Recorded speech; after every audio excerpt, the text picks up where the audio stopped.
kita buka Facebook yang ada si abuchik ureunggasin. Yang kekera pun babuji raju.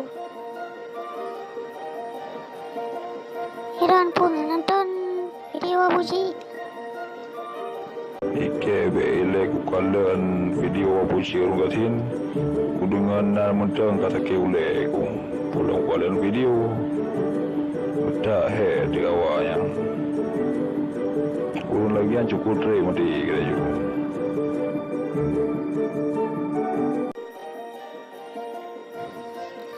Abu janda pita haji pilailah bro. Kai baca puisi. Karena kau can imatolagitv. Sang legenda puisi sampean. Banti kamu ya. Anak sokohan. Jadi orang drone madum betuan subscribe channel imatolagitv. Yang jiterunya.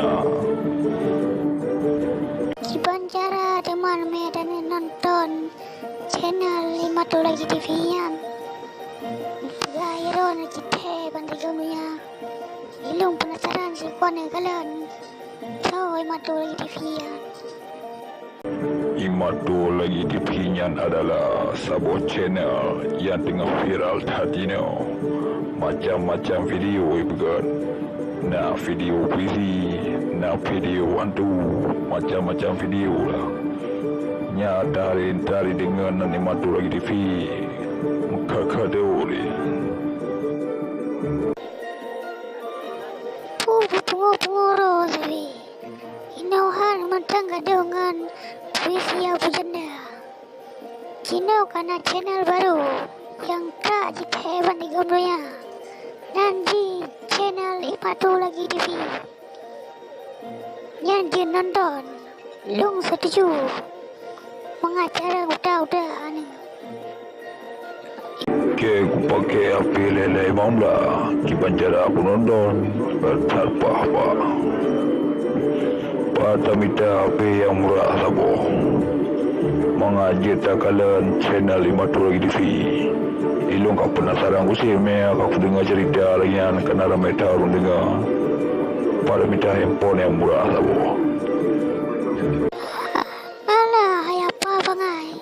Pentang ketiganan zaman. Neja joget yang daerah tong Aceh dua. Nah, anak muda yang ground tadi dan jitung kupon. Nyahinan baju offer habis-habisan kayu. Nejaju segala borong lain.